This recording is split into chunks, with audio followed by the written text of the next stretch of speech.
Hi ಎಲ್ಲ ವಿದ್ಯಾರ್ಥಿಗಳಿಗೂ educate Karnataka ಚಾನಲ್ಗೆ ಸ್ವಾಗತ. ಈ ವಿಡಿಯೋದಲ್ಲಿ ಹೇಳ್ತಿರುವಂತಹ ಇನ್ಫಾರ್ಮೇಶನ್ ತುಂಬಾ ಇಂಪಾರ್ಟೆಂಟ್ ಆಗಿರುತ್ತೆ. ನಿಮಗೆ ಇಲ್ಲದೆ ನಿಮ್ಮ ಫ್ರೆಂಡ್ಸ್ಗೆ 100% ಹೆಲ್ಪ್ ಆಗುತ್ತೆ. ಸೊ ಈ ವಿಷಯವನ್ನ ಪೂರ್ತಿಯಾಗಿ ತಿಳಿದುಕೊಂಡು ನಿಮ್ಮ ಫ್ರೆಂಡ್ಸ್ ಯಾರಿಗಾದ್ರೂ ಈ ಇನ್ಫಾರ್ಮೇಶನ್ ನ ಅವಶ್ಯಕತೆ ಇದ್ರೆ ಅವರಿಗೆ ತಿಳಿಸಿ. ಈ ವಿಡಿಯೋ ಮಾಡಬೇಕು ಅಂತ ಯಾಕೆ ಅನಿಸ್ತು ಅಂತ ಹೇಳಿದ್ರೆ, ಇನ್ಸ್ಟಾಗ್ರಾಮ್ ನಲ್ಲಿ ಕೆಲವು ವಿದ್ಯಾರ್ಥಿಗಳು ಮೆಸೇಜ್ ಮಾಡಿದ್ರು, ಈಗ ಫಸ್ಟ್ ಇಯರ್ ಇಂಜಿನಿಯರಿಂಗ್ ಆದ್ಮೇಲೆ ಚೇಂಜ್ ಆಫ್ ಬ್ರಾಂಚ್ಗೆ ಅವಕಾಶ ಇರುತ್ತೆ.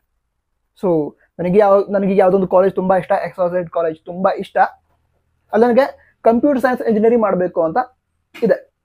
ಅಕಸ್ಮಾತಾಗಿ ಕಂಪ್ಯೂಟರ್ ಸೈನ್ಸ್ ಸಿಗದೇ ಇದ್ರೆ ನಾನು ಏನು ಮಾಡ್ತೀನಿ, ಈಗ ಸಿವಿಲ್ ಇಂಜಿನಿಯರಿಂಗ್ ಅಡ್ಮಿಷನ್ ಮಾಡ್ಕೊಂಡ್ಬಿಡ್ತೀನಿ. ಅದಂದ್ರೆ ಚೇಂಜ್ ಆಫ್ ಬ್ರಾಂಚ್ಗೆ ಅವಕಾಶ ಸಿಕ್ಕಿದಾಗ ನಾನು ಏನು ಮಾಡ್ತೀನಿ, ಈ ಸೆಕೆಂಡ್ ಇಯರ್ ಟೈಮಲ್ಲಿ ಕಂಪ್ಯೂಟರ್ ಸೈನ್ಸ್ಗೆ ಹೋಗ್ತೀನಿ, ಕಂಪ್ಯೂಟರ್ ಸೈನ್ಸ್ ಬ್ರಾಂಚ್ಗೆ ಚೇಂಜ್ ಆಫ್ ಬ್ರಾಂಚ್ ಮಾಡ್ಕೊಂಡು ಹೋಗ್ತೀನಿ. ಈ ರೀತಿ ಹೇಳ್ತಾ ಇದ್ರು. This is a wrong decision, very wrong decision. ಯಾಕಂತ ಹೇಳಿದ್ರೆ ಹಿಂದಿನ ವರ್ಷಗಳಲ್ಲೂ ಕೂಡ ಕೆಲವು ವಿದ್ಯಾರ್ಥಿಗಳು ಈ ರೀತಿ ಮನಸ್ಸಿನಲ್ಲಿ ಇಟ್ಕೊಂಡು ಎಂಜಿನಿಯರಿಂಗ್ ಅನ್ನ ಜಾಯ್ನ್ ಆಗಿ ಪ್ರಾಬ್ಲಮ್ ಅನ್ನ ಫೇಸ್ ಮಾಡಿದ್ದಾರೆ. ಯಾಕಂತ ಹೇಳಿದ್ರೆ ಚೇಂಜ್ ಆಫ್ ಬ್ರಾಂಚ್ಗೆ ಅವಕಾಶ ಇರುತ್ತೆ, ಅದಕ್ಕೆ ಅಪ್ಲಿಕೇಶನ್ ಕೂಡ ಕರೀತಾರೆ. ಹಾಗಂತ ಈಗ ಯಾರಿಗೆ ಚೇಂಜ್ ಆಫ್ ಬ್ರಾಂಚ್ ಇಷ್ಟ ಇದೆ ಅವರೆಲ್ಲರೂ ಕೂಡ ಬಂದ್ಬಿಡಿ, ಎಲ್ರಿಗೂ ಕೂಡ ಚೇಂಜ್ ಆಫ್ ಬ್ರಾಂಚ್ ಮಾಡ್ಕೊಟ್ಬಿಡ್ತೀನಿ, ಆ ರೀತಿ ಇರಲ್ಲ. ತುಂಬಾ ಕಡಿಮೆ ಸ್ಟೂಡೆಂಟ್ಸ್ಗೆ, ತುಂಬಾ ಕಡಿಮೆ ಸ್ಟೂಡೆಂಟ್ಸ್ಗೆ ಚೇಂಜ್ ಆಫ್ ಬ್ರಾಂಚ್ಗೆ ಅವಕಾಶ ಸಿಗುತ್ತೆ, ಎಲ್ರಿಗೂ ಸಿಗಲ್ಲ. ಈಗ ಅಕಸ್ಮಾತಾಗಿ ನಿಮಗೆ ಯಾವುದೋ ಒಂದು ಕಾಲೇಜ್ ತುಂಬಾ ಇಷ್ಟ ಇದೆ, ಆ ಕಾಲೇಜ್ ನೀವು ಕಂಪ್ಯೂಟರ್ ಸೈನ್ಸ್ ಇಂಜಿನಿಯರಿಂಗ್ ಅನ್ನ ಮಾಡಬೇಕು ಅಂತಿದ್ದೀರಾ, ಬಟ್ ನಿಮಗೆ ಕಂಪ್ಯೂಟರ್ ಸೈನ್ಸ್ ಇಂಜಿನಿಯರಿಂಗ್ ಅಡ್ಮಿಷನ್ ಸಿಗಲ್ಲ ಅಂತ ನೀವಲ್ಲಿ ಸಿವಿಲ್ ಇಂಜಿನಿಯರಿಂಗ್ಗೆ ಅಡ್ಮಿಷನ್ ತೆಗೆದುಕೊಂಡ್ರಿ. ಯಾಕಂತಂದ್ರೆ ಮುಂದೆ ಚೇಂಜ್ ಆಫ್ ಬ್ರಾಂಚ್ ಮಾಡಬಹುದು ಅಂತ ನಿಮ್ಮ ತಲೆಯಲ್ಲಿ ಇದೆ. ಅದಕ್ಕೋಸ್ಕರ ಈಗ ಅಕಸ್ಮಾತಾಗಿ ಆ ಕಾಲೇಜಲ್ಲಿ ನೀವೀಗ ಸಿವಿಲ್ ಇಂಜಿನಿಯರಿಂಗ್ ಅನ್ನ ಮಾಡ್ತಾ ಇದ್ದೀರಿ ಅಂತ ಅಂದ್ಕೊಳ್ಳಿ.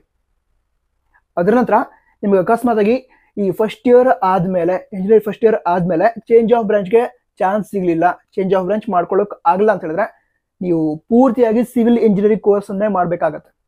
ನಿಮ್ಮ ಕಂಪ್ಯೂಟರ್ ಸೈನ್ಸ್ ಇಂಜಿನಿಯರಿಂಗ್ ಕೋರ್ಸ್ನ ಡ್ರೀಮ್ ಏನಿದೆ ಅದು ಖಾಲಿ ಡ್ರೀಮ್ ಆಗೋಗ್ಬಿಡುತ್ತೆ. ಈ ಚೇಂಜ್ ಆಫ್ ಬ್ರಾಂಚ್ ಏನಿದೆ ಫಸ್ಟ್ ಇಯರ್ ನಂತರ ಸೆಕೆಂಡ್ ಇಯರ್ ಮಾಡ್ಕೋತೀನಿ, ಇದನ್ನ ಗಮನದಲ್ಲಿ ಇಟ್ಕೊಂಡು ಈ ವರ್ಷ ಯಾವುದೋ ಕಾಲೇಜಲ್ಲಿ ನಿಮಗೆ ಇಷ್ಟ ಇಲ್ಲದೆ ಇರುವಂಥ ಬ್ರಾಂಚ್ಗೆ ಅಡ್ಮಿಷನ್ ಮಾಡ್ಕೊಂಡ್ರೆ ಅದು ತುಂಬಾ ರಾಂಗ್ ಡಿಸಿಷನ್ ಆಗಿರತ್ತೆ. ಸರಿನಾ? ಯಾಕಂತ ಹೇಳಿದ್ರೆ ತುಂಬಾ ರ್ಯಾರ್ ಅಂದ್ರೆ ಏನ್ ಹೇಳಿ, ಈ ಚೇಂಜ್ ಆಫ್ ಬ್ರಾಂಚ್ಗೆ ಅವಕಾಶ ಸಿಗೋದು. ಈಗ ನಿಮ್ಮ ಬ್ಯಾಚ್ ಏನಿದೆ ಅದರಲ್ಲಿ ನೀವು ತುಂಬಾ ಒಳ್ಳೆ ಮಾರ್ಕ್ಸ್ ಅನ್ನ ಪಡೆದುಕೊಂಡಿದ್ದೀರಾ,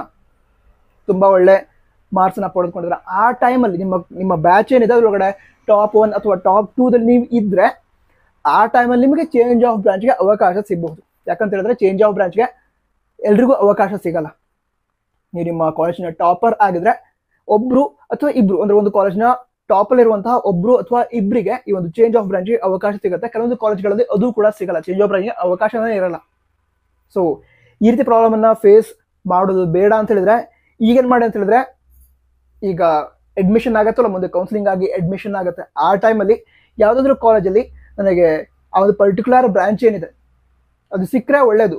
ಅಕಸ್ಮಾತಾಗಿ ನನಗೆ ಕಂಪ್ಯೂಟರ್ ಸೈನ್ಸ್ ಸಿಗಲ್ಲ, ಬೇರೆ ಯಾವುದಾದ್ರೂ ಒಂದು ಬ್ರಾಂಚ್ಗೆ ಅಡ್ಮಿಷನ್ ಸಿಗುತ್ತೆ ಅಂತ ಹೇಳಿದ್ರೆ ನೀವು ಮುಂದೆ 4 ಇಯರ್ಸ್ ಕೂಡ ಆ ಒಂದು ಪರ್ಟಿಕ್ಯುಲರ್ ಬ್ರಾಂಚಲ್ಲಿ ಸ್ಟಡಿ ಮಾಡೋದಕ್ಕೆ ಇಷ್ಟಪಡ್ತೀರಾ, ಆ ರೀತಿ ಇದ್ರೆ ಮಾತ್ರ ಅಡ್ಮಿಷನ್ ಅನ್ನ ಪಡೆದುಕೊಳ್ಳಿ. ನಂತರ ನನಗನ್ಸೋ ಮಟ್ಟಿಗೆ ಈ ಇನ್ಫಾರ್ಮೇಶನ್ ವಿದ್ಯಾರ್ಥಿಗಳಿಗೆ ಅಂದ್ರೆ ನಿಮಗೆ ಹೆಲ್ಪ್ ಆಗಿರಬಹುದು ಅಂತ ಅಂದ್ಕೊಂಡಿದ್ದೀನಿ. ಹೆಲ್ಪ್ ಆಗಿದ್ರೆ ನಿಮ್ಮ ಫ್ರೆಂಡ್ಸಿಗೆ ಕೂಡ ತಿಳಿಸಿ, ಅಂದ್ರೆ ವಿಡಿಯೋನೇ ಶೇರ್ ಮಾಡಿ ಅಂತ ಹೇಳ್ತಲ್ಲ, ಅಟ್ಲೀಸ್ಟ್ ನಿಮ್ಮ ಫ್ರೆಂಡ್ಸ್ ಯಾರಾದರೂ ಈ ರೀತಿ ಡಿಸಿಷನ್ ತೆಗೆದುಕೊಳ್ತಾರೆ ಅವರಿಗೆ ತಿಳಿಸಿ, ಇದರಿಂದ ಮುಂದೆ ಪ್ರಾಬ್ಲಮ್ ಆಗೋ ಚಾನ್ಸಸ್ ಇದೆ ಅಂತ. ನಂತರ ಡೌಟ್ಸ್ ಇದ್ರೆ ಕಮೆಂಟ್ ಬಾಕ್ಸ್ ತಿಳಿಸಿ. All the best. ಜೈ ಹಿಂದ್, ವಂದೇ ಮಾತರಂ.